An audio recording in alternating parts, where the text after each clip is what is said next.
اعوذ باللہ من الشیطان الرجیم بسم اللہ الرحمن الرحیم۔ شروع اللہ تعالیٰ کے بابرکت اور پاک نام سے جو اپنے بندوں پر بہت ہی زیادہ اپنے حبیب پاک کے صدقے ہمیشہ سیام صاحب پر رحمت خاص فرمانے والے ہیں۔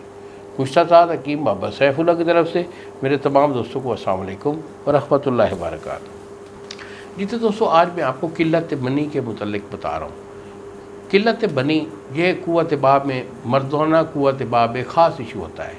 کچھ لوگوں میں یہ قلت منی لاحق ہو جاتی ہے۔ اس کے مختلف اسباب ہوتے ہیں۔ جن لوگوں میں ٹائیفائڈ بخار ہو جاتا ہے اس کی بھی جو ہے نا یہ قلت منی آ جاتی ہے۔ کچھ لوگوں میں یہ ہوتا ہے کہ جو ہیپیٹائٹس سی والے لوگ ہوتے ہیں ان کے علاج جب ہیپیٹائٹس سی کا مکمل ہو جائے تو ان میں بھی یہ چیز ہوتی ہے کہ خشکی کی وجہ سے ان کی مادہ جو ہے وہ خشک ہو جاتا ہے اور منی بننا بند ہو جاتی ہے۔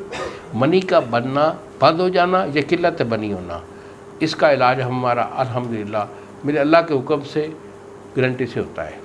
اگر قلت منی لاحق ہو گئی ہے تو اس میں یہ ہوگا کہ آپ کا جو ہے نا ہم بستری کو دل ہی نہیں چاہے گا، کئی ہفتے کئی مہینے گزر جائیں گے کہ آپ کا شوق ہی ختم ہو جائے گا۔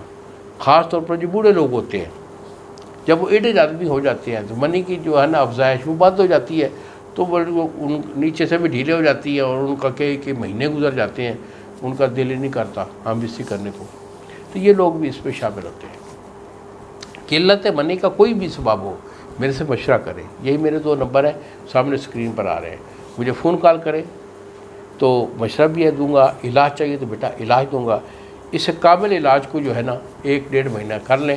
الحمدللہ جن لوگوں کے پاس قلت منی کا ایشو ہے یا منی بننا ہی بند ہو گئی ہے، میرے 1-2 مہینے کے علاج سے 100% ان کے رزلٹ ہوتے ہیں۔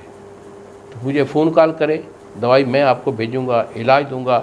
اگر آپ میرے پاس آنا چاہیں تو جنگ شہر کے اندر میں بیٹھتا ہوں، ادھر ہی کا رہائشی ہوں، کسی اور شہر میں کسی اور سٹی میں میرا کوئی دواخانہ نہیں ہے۔ مریض کو میں خود لیتا ہوں، خود علاج دیتا ہوں۔ اور اگر نہیں آ سکتے، آپ دور ہیں، فون کال کریں، دوائی بھیج دوں گا، اسے استعمال کر لیں اور انشاءاللہ اللہ تعالیٰ آپ کا شافی اور وہ بہترین شفا دینے والا ہے۔ انہی الفاظ کے ساتھ اجازت دیجیے۔ السلام علیکم ورحمۃ اللہ وبرکاتہ۔